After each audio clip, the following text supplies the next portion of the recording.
Hey guys, welcome back to my YouTube channel. And today we're going to be talking with Lindsay Mitchell, Dr. Lindsay Mitchell.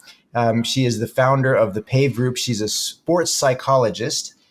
A sports performance psychologist It's a focusing on, mouthful. yeah, it is, and focusing on getting athletes and specifically golf athletes, right, Lindsay? Okay. Mhm. Golf athletes to perform and win golf tournaments, right? Well, we hope so, right? That's the ultimate goal. But yeah, I work with all athletes, primarily golfers. For anybody that's watching that's a golfer, it's a very mentally taxing sport. So kind of an easy sell to get people to look for help. But essentially what I help people do is in very high stressful situations, how can I perform at my absolute best? How can I bring all that preparation and all that greatness that I have inside and kind of perform when it counts? So you'll see that in business, people that are trying to function at kind of a good, great, best kind of level. And you've done that for corporations as well, for businesses, right? I have, yeah. So a lot of the athletic mindset, you'll see that used in military as we train kind of our military, and then also in businesses. So essentially, like I said, you have a lot on the line and you need to perform. So that could be presenting at a business meeting, to making a 3-pointer at the buzzer, to a wide plethora in between. Getting your kids to go to bed. We can use these skills for just about anything, right? So in using these skills, how important is it to set goals? Because I know there's a lot of controversy about goals, and should you be setting goals, and what should you be focusing on, and how? Because in the beginning of my vlog, I talked a lot about goals, and I had this goal to vlog 364 days this year, which I failed because I just took a 12 days off, and yeah, maybe I can make it back if I post 2 videos a day for 12 days. But, a lot of times they say don't set goals because if you fail, it's going to knock you out. But how important is goals? I wish that the world of psychology had goals figured out, but I guess it's so we can keep selling books on goal setting. But I think the biggest thing, I think goals are super important for mental health or performance, because we're taking very ambiguous things and we're making them tangible. So, if my goal is I want to feel happier, okay, what does that mean? What does that look like? So we really have to investigate usually these big concepts that become goals. I think it's about really making them more tangible. So I think they're really important. The piece that no one ever talks about is the reflection and evaluation piece. So for example, if you made that goal at the end of the week, you would say, okay, I accomplished it, I posted, but it was exhausting. I didn't feel like I could do it at my best because maybe that goal was too big. So this week I'm going to post 3 times. So, and then I adjust my goal from 365 to maybe 200. So I think that's how it keeps you from failing, so to speak. And then we also have to realize that even if we don't accomplish that mini goal, if we can learn something, technically the reason for goals is so that we learn about ourselves and we reflect and we figure out how we want to move forward. So you also have to remember the goal of a goal is not necessarily the finish line, but it's about the race. Yeah. So that flexibility is very important, and not being like hardcore, unflexible. Like, what's that? Like Bruce Lee said, you have to be like water. Exactly. We're fluid, right? Yeah. Yeah. And so that piece, we're always afraid sometimes to do that because we put this fail, right? It's right, wrong, yes, no, black, white, succeed, fail. And I think we have to, life happens, we change. And in the course of a year, when people make resolutions, that goal might not mean anything to you that it did 6 months ago. So I think we also always have to check in, is that still important to me? Like, is that still something that I value? Is that still something that I mean? When we can attach a meaning to something, we increase our likelihood of accomplishing that. Now, I have Uh-oh. a good question for you. Okay, I'm scared and excited. Yeah. Okay. So, you know how there's all those negative thoughts in your mind, right? And then we have these, people have this amazing way to justify their failures, right? So how much of that is justifying your failure, and how much of it is, because like 6 months from now, my goal was to run a 10K every other day, right? And let's say it starts getting hard, because it does get hard. It's not easy to do that, right? I mean, like yesterday I ran and it was a tough run. I mean, I really had difficulty running yesterday, but then I start telling myself, maybe I don't want to do this, right? And then, so I'm sabotaging, during the hard times, sabotaging my goal. And then when in reality, all I have to do is push through those hard times to get to the good times, right? Mm-hmm. So how much of that plays into, we changing our goals? Oh, I'm not interested in that anymore. It doesn't fit me, That's such a great question, because you're right. Your mind will play tricks on you. Maybe I don't want to lose that extra 10 pounds because this chocolate cake is looking really, really good. Personal experience. I think it's two things can counteract that. So when you set your goals, and every week when you kind of reflect on them, you always want to remind yourself as your why. So usually when we set the goal, we're the most connected to our goal. So you want to spend, 15, 20 minutes. What is my life going to look like when I reach this goal? What am I going to gain? We can push through obstacles if our payout is great. So it's not just, I want to be happy or I want to run. It's, what will my life look like? How will it be better if I accomplish this? If I were to close my eyes and picture myself accomplishing that, what do I feel? So then finish your run, right? Finish your small goal. Then go back and read that why, that motivation, and then if it still resonates with you, you're like, that's right. That's why I did this. It recharges you. Technically, it's a recharge that we want. If you read it and you're like, I don't know, right? Then maybe it's less fear of failure and it's more kind of reminding yourself of the why. I think the other big piece is some sort of accountability. So we've got to share it. If it's sharing it on social media that you're posting that you're running, or sharing with your partner or friend, or just getting in groups, because then people will remind you. Spouses are good at that. Like, no, you said that you wanted your jeans to fit when we went, out to dinner 2 weeks ago. So I think we have our own accountability in our why, and then we have to create some sort of outside accountability that can help. And again, that's what's hard about it, is it's balance. I've got to push myself, but I want to make sure that it's realistic. And I think you're always kind of fighting that balance. I want to be flexible, but committed. We really ask in the mental health performance world to live in that gray space, which is really hard. So that why is extremely important. Mm-hmm. So when you write down your goals, you've got to know why. Yeah. You can't, like, I can't just say, oh, I'm going to run a 10K every other day, and there's no why behind it. Right. Because then when I'm running it, that's when you kind of throw in the towel, like, why am I even doing this? Right. We don't want our minds to think it was something I just picked out of nowhere. So like the questions that I would reflect on, why is this important to me? What will my life look like if I accomplish this goal? What is the meaning for me to do this? Those are kind of the three big ones that really get you to the value. Technically, you set a goal because you want to attain something that you value. So you have to place a significant price on that value. I just finished, actually this morning, I just finished reading the book Atomic Habits. Were you preparing for our discussion? No, actually, that book was my daughter Lisa's book, and she gave it to me like 2 years ago. Hey, Papa, you need to read this. And it's been sitting on my desk forever. And I had all these YouTube books that I was reading because my goal is to become a better YouTuber. So I read those books to kind of support that goal. And then I ran out of YouTube books, and I said, oh, well, I might as well start reading this one.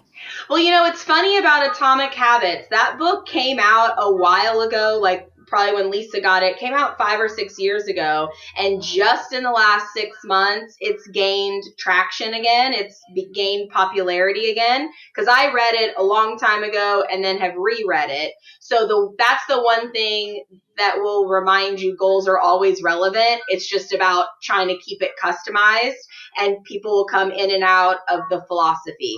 What I like about that book is this overarching theme. When we have goals, we feel like they have to be huge. very small things make a very big difference. We tend to make this big goal or this big dream, which is good, but we also need to know I've got to do little things every day to basically change my brain, change my motivation, change how I'm wired. And that's really why I like that book. Yeah, yeah, I loved it. I mean, and especially, taking goals into your daily life. This is an excellent book because, yeah, oh gosh, I don't have a big, my big goal is to vlog every single day this year, which I failed at. But no, we got to change that dialogue. You didn't fail at it. We're reworking it. But then change like little small habits so that at the end of the year, you have that big outcome that, you hit it. Like, I like the way, like, it's funny though, because I don't have a why for my 10K every other week. I mean, yeah, maybe my why is to stay very physically fit, right? To me, like that 6 miles is a perfect distance where your body really does change. If you're running a mile a day, unless you're sprinting, I mean, there's not that big of a change, but like 6 miles kind of for me, I feel like, oh, wow, my body's changing. Mm-hmm. But getting to that point where I can run 6 miles did take a long time. And it was like, okay, I started off with a mile and then I got to 3 miles. And that's why I think you have to tailor it very individually. Like for me, saying to run 6 miles every other day, my brain would be like, I'm sorry, what? Like right now, I just have to show up, right? I have to put my sneakers on. I have to move my body. And so also that's what's really hard about goals, especially in a team environment. So in a business or a team, we're all starting from different places. We all have different. So the first goal might just be to show up. I just read this article about a man that lost 200 pounds and he challenged himself to put his shoes on and go to the gym for 2 minutes. And then 2 minutes became 4, which became 6. So I like the idea, but even for you, really attaching to that meaning. What's it really getting me? Like challenge yourself to dig deeper and really, because there's going to be that day where you get to 3.5 and you're like, well, today I don't need to feel stronger. And so you have to kind of challenge yourself to dig deeper. But I like Atomic Habits because it talks about even big goals have to have little stepping stones. Yeah. And then what I really found interesting was that taking those, like everything around you to make it easier to achieve those goals. So like, for example, I guess losing weight is the easiest one to look at because, well, I mean, for me, I stopped eating sugar, right? So for me, it was actually, I can't say that. I think, let me say the one that's a perfect example of this is I stopped drinking. Okay. So in order to stop drinking, I changed my environment. So I said, I'm not going to go hang out with you guys because you guys are going to drink. And I don't want to be in the environment where it's easier to drink. So I made it difficult to drink, right? So that's what I liked about that book because, you're changing your environment to try to achieve those goals to make it easier to achieve those goals. Exactly. Like if I have kids, I might have to set up childcare to be able to go to the gym, or I might have to have a gym that has childcare included, because what happens is we kind of all of a sudden think we're just going to find the time, and we really have to take a step back and be real with ourselves. What can I bite off right now that's realistic? And exactly what you're saying, what is in my environment that is going to make that hard? Behavior change is one of the biggest things that keep us from success. And technically, that's what goal setting is. We are trying to change a behavior, and also looking at goals the opposite. It doesn't always have to be to get something. It can be to eliminate something. I want to eliminate alcohol because it's not good for my body. It doesn't make me feel good. It doesn't, I want to sleep better. Okay, I might have to eliminate something than just, go to bed earlier. It's no, I need to not drink, or I need to not turn on my TV. So also looking creatively that elimination can be just as important as gaining. Yeah. And now, so you said something very powerful and very interesting, right? I love when I do that. So achieving goals is about changing behaviors. Yeah. And then behaviors are like the hardest thing to change because it's like they're so ingrained into us that. So what are some of your recommendations for at first like most people don't even know why they can't change they don't even understand that it's a behavior that they need to Right. change. It's definitely a behavior. It's habit. So habits, goals, accomplishments, basically we're changing behavior. I behave in a certain way that doesn't allow me to run 6 miles every other day. So I have to change that. I think the simplest way is to understand behaviors. I'd say the two things to keep in mind: our thoughts impact how we feel, our emotions, which then impact how we behave, which everybody like hears that, but it starts with the thinking. So for example, you said, I don't really have any big goals. I've already failed. That would be a thought that then changes the behavior of, I'm not going to keep blogging. Yeah. So being really careful of the things that we say out loud and kind of wordsmithing ourselves a little, like today was a horrible day, instead of, I woke up a little late, I had low energy, I definitely need to change this about tomorrow, right? So these big blanket statements that we make and how we think will keep us from changing that behavior. Yeah, I've noticed that. I mean, so I think it was, gosh, I can't remember. I was probably 20 years old when I read a book about your thoughts, and of course, it's all martial arts. It was a martial arts book. It was a Zen book or Buddhist. It was a Buddhist book, a book on Buddhism, and the whole thing was be very careful what you say aloud because that's what you're thinking. Yep. And then it said change your vocabulary. Yep. And instead of saying I'm tired, you say like you don't say that. You say like I need to get more sleep. I need to let my body rest. I need, so it starts moving into proactive language. Instead of what I did wrong, it's what am I trying to accomplish? And the biggest, when people first, I ask them to just first create awareness. Be really mindful of what you're thinking and what you're saying out loud, because you'll realize how negative you are. Or, for women, a lot, it's how much they apologize. I was like, just notice it for a week on how often you say you're sorry when you didn't do anything wrong. So creating awareness is the first step. The second step is being mindful of what you say out loud. The thoughts that we say out loud, I think it's like 7 times more powerful than the stuff we say internally. Because to say it out loud, I have to actually move it into my brain, take those feelings, attach words to them, then my brain figures out what I actually have to say out loud. So what we say out loud, our brain actually really has to think, because it has to formulate the words to say it out loud. So don't say mean stuff about yourself out loud is a great step.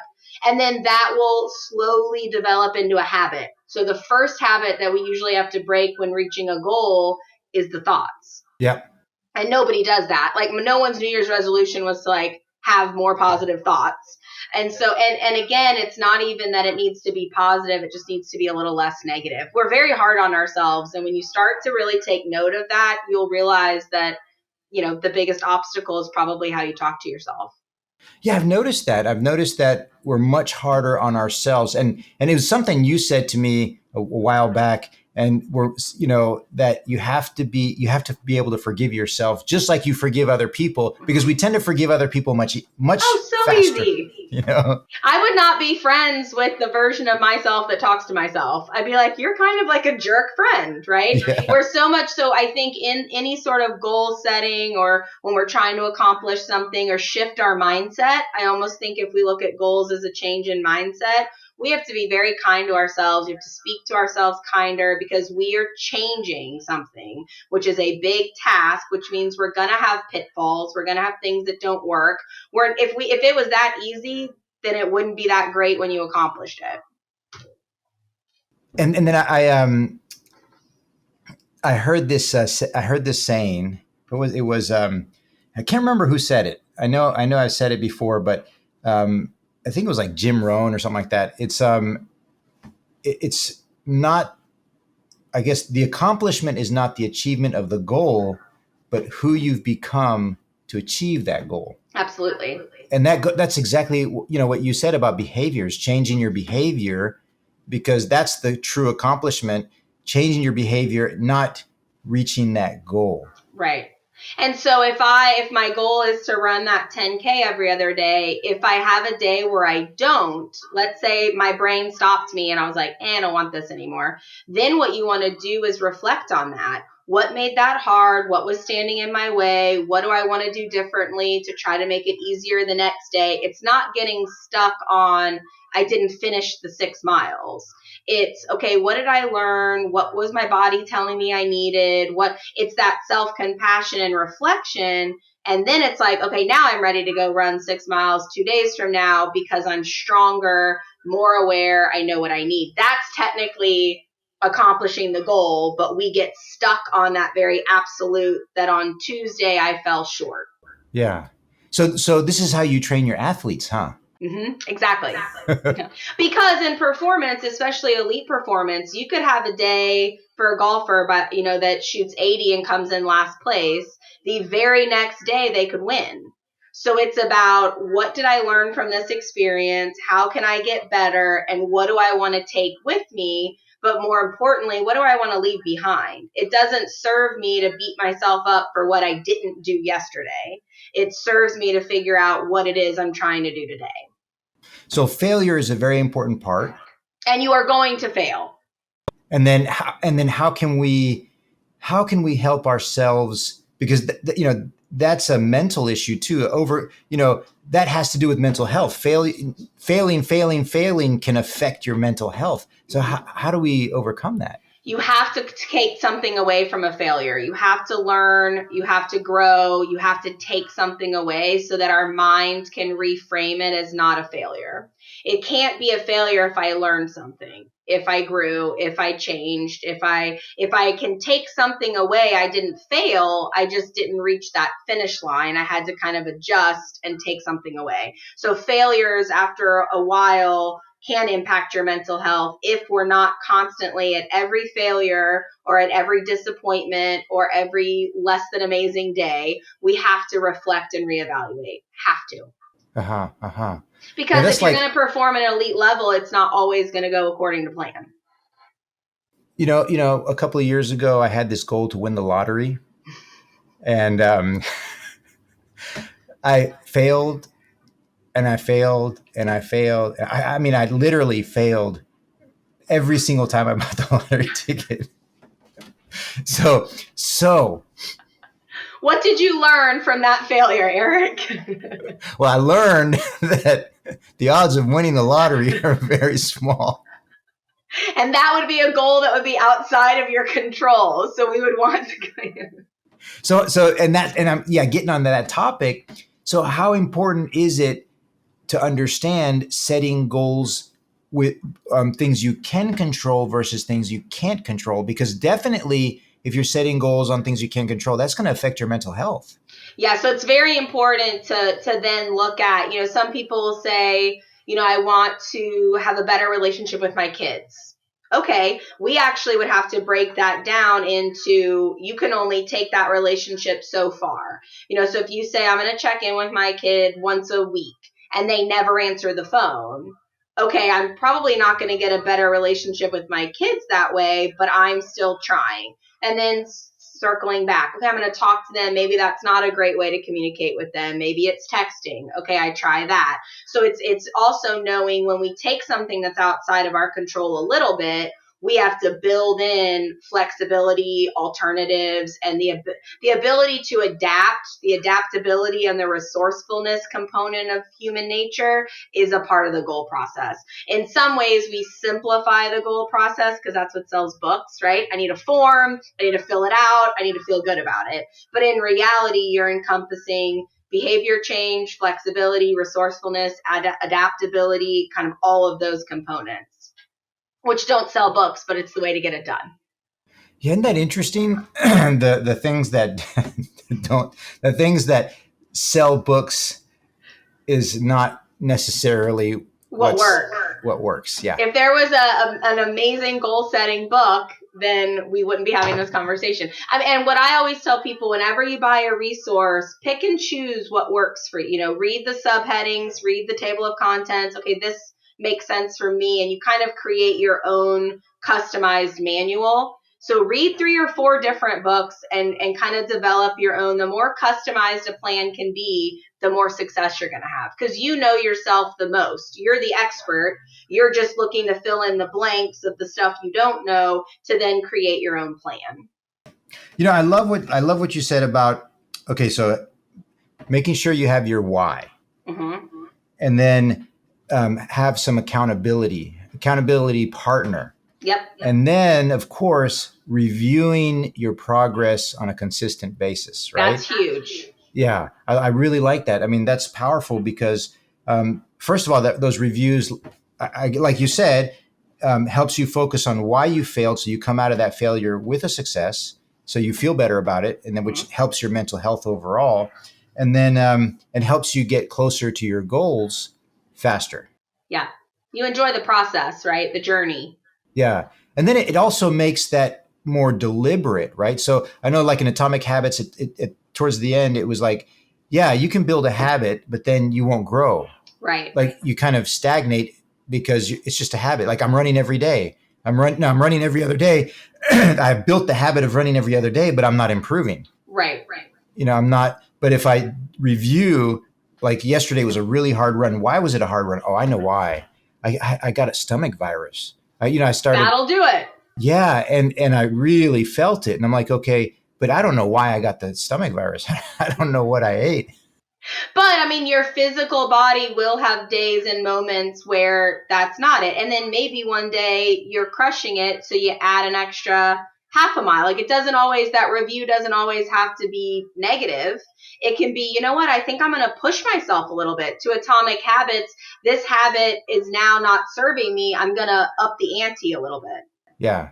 Which by the way, which really helped me, like reviewing, like, yeah, I did review yesterday, like as I was driving home with my wife, I was talking to her and I was like, I didn't feel very good. Usually I can do 40 push-ups and I had, at 30, I had to stop.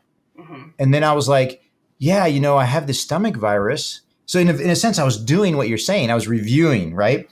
And I was talking to Tomoko and I was like, I have the stomach virus, but you know what, Tomoko?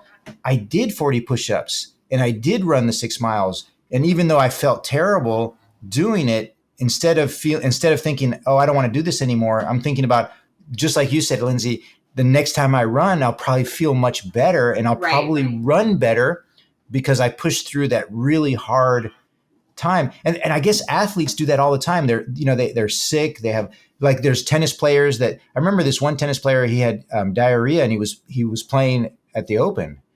I can't remember the guy's name. It was like when I was a kid, and it was big news because he had to take a break and go to the bathroom during the match. That's crazy. Yeah. And so, and another good thing that you said is when sometimes we naturally review and we don't realize that we're doing it, we always want to make things as deliberate as possible. So either writing it down, I tell people do a voice to text and keep it in your notes, because one of the things that we do when we're trying to accomplish something is we always think, what do I need to fix? Sometimes it's not what do I need to fix, it's what do I need to recreate. So when you had like a bad run, you could go back and be like, okay, was it a sickness? Was it, on this day it was because of this, on this day it was because of this. We don't always have to reinvent the reason. It might be in our notes that we can then go back on. If it's an exceptionally great day, we wanted to keep track of that too. Because then if I have 4 or 5 runs in a row that are bad, go back to your notes when it was a good day. Maybe it was a playlist. Maybe it was the time of day. Maybe, who knows? But we can keep track of our successes as well, because then we can recreate them. When our motivation is low and when we're struggling, we can just go back. Okay, I just have to recreate this day. And sometimes that can take the pressure off. Yeah, that is awesome. And wow, this has been a really, really great conversation, Lindsay. I mean, I'm sure it's going to help a lot of people, I hope so. Keep it simple, keep it deliberate, and don't be afraid to reflect, I think, are some of the big ones. Now, just for a second, like if someone wants to contact you to help them with their performance and their business, so how can they contact you? How do you help people? And yeah, I guess Yeah, that so would you can be. contact on the website, www.thepavegroup.com. Can email me at drmitchell@thepavegroup.com.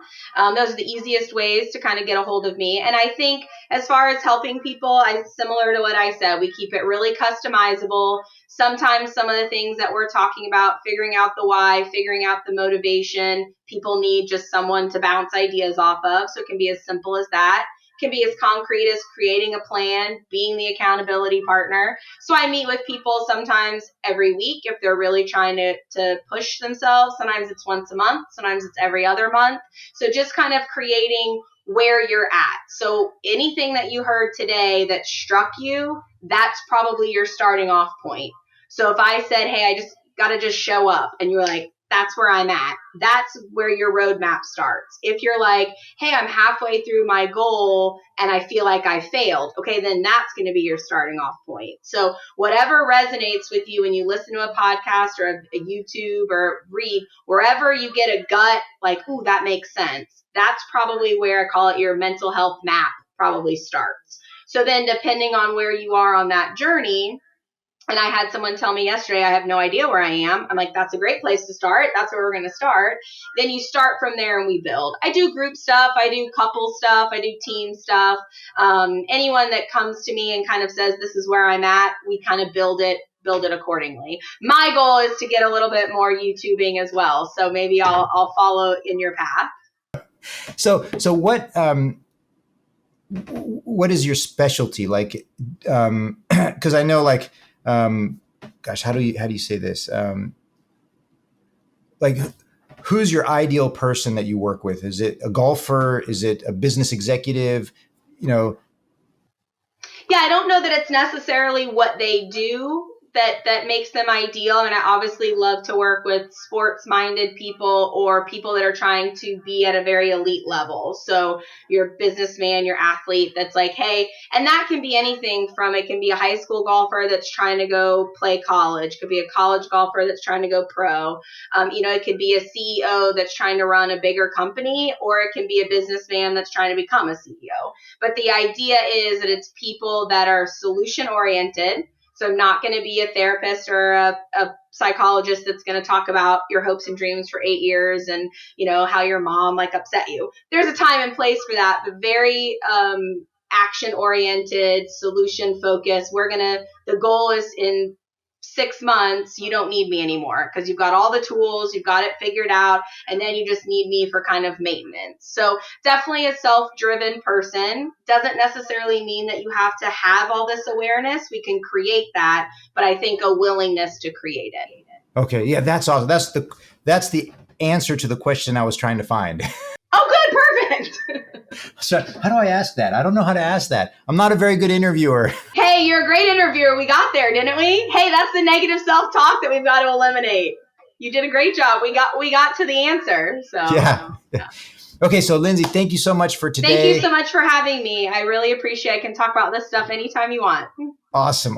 And then and then for this will be on YouTube, and I'm sure it's going to help a lot of people. And I'll in the description I will put all your contact information, so if anyone's interested, they can give you a call. Perfect. I appreciate it. Thank you so much.